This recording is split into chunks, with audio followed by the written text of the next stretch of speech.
Quer aprender um pouquinho mais sobre as principais cidades da Grécia Antiga? Então vem comigo!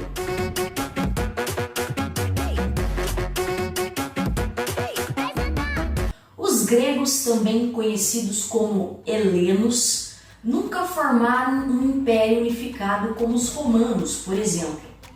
Os gregos sempre se dividiram em cidades-estado. Poxa, professor, mas o que é isso?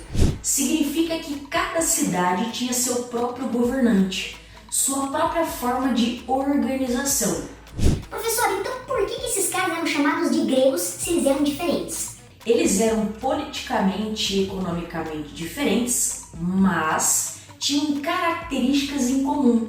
Por exemplo, a cultura, a religião, a língua grega, que era a língua falada por todos eles.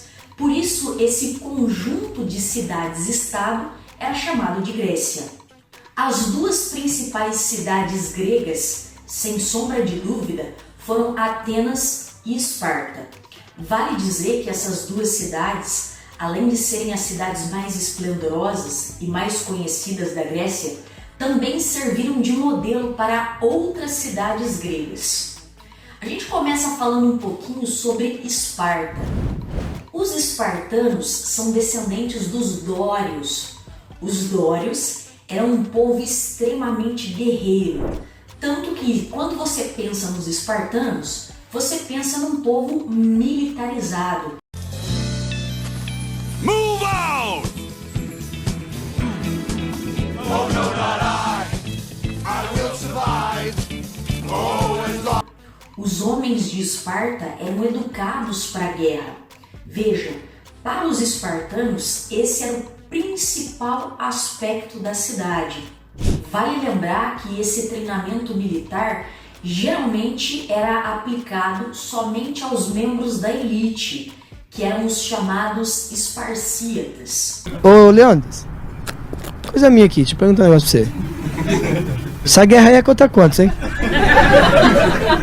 Não, que a gente já tá em 300, né, velho? Aí a pergunta é mais por negócio de curiosidade mesmo. Em Esparta, diferente de Atenas, nós nunca tivemos um sistema democrático. Aliás, você deve se lembrar que aos gregos é atribuída a invenção da democracia. Em Esparta, nós tínhamos uma oligarquia, ou seja, governo de poucos. Só esses membros da elite é que podiam participar do processo político. Em Esparta, você tinha basicamente uma estrutura política que era a seguinte: de um lado, 2 reis, por isso a gente diz diarquia, e do outro lado, um conselho de anciãos, de homens com mais de 60 anos, a gerúsia. Veja, os reis não tomavam decisões importantes sem antes consultar a gerúsia. Esses meninos, que primeiro eram soldados e depois entravam para a vida política, a vida pública de Esparta, iam para a escola militar muito cedo. Behold Leonidas. Oh, the perfect Spartan. Aos 7 anos de idade, eles eram entregues ao Estado. E dos 7 aos 18 anos, eles faziam uma preparação, um treinamento para a guerra, para serem guerreiros. Quando eles completavam 18 anos, geralmente eles faziam uma prova para demonstrar a habilidade deles e aí então entravam para o exército espartano. Serviam no exército e a partir dos 30 anos podiam entrar para a vida pública. Enquanto os espartanos geralmente praticavam agricultura e pastoreio, na cidade de Atenas a principal atividade era o comércio marítimo. Aliás, essa é uma atividade muito importante para os gregos antigos, que desenvolveram várias colônias ao longo do mar Mediterrâneo.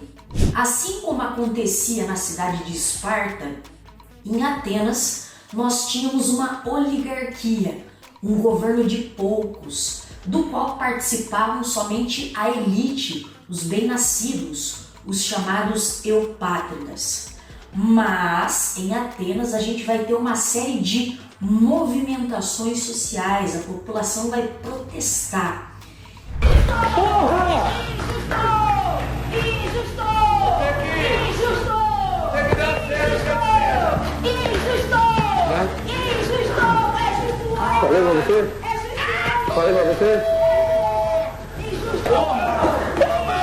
E como resultado disso, a gente vai ter em Atenas algumas reformas importantes que vão desencadear naquele sistema que nós conhecemos hoje como democracia. Entre esses reformadores, você vai ter, por exemplo, o Solon, que aboliu a escravidão por dívida, favorecendo as pessoas mais pobres. É isso mesmo, minha gente. Lá na Grécia Antiga, quem tivesse dívidas se tornava escravo. E por segundo, a gente tem um outro reformador importante que é o Clístenes. O Clístenes vai abolir o critério de renda, ou seja, se você é filho de pai e mãe ateniense, você pode participar da política, mesmo que você não seja um membro da elite. Mas atenção, minha gente, a democracia grega não é como a nossa, tá? A gente depois vai fazer um vídeo só falando sobre democracia em Atenas e na atualidade. Mas basicamente, em Atenas, mulheres, estrangeiros e escravos não eram considerados cidadãos atenienses e, portanto, não participavam do processo político. De uma forma geral, as cidades gregas, conhecidas como polis, eram locais de discussões políticas, filosóficas.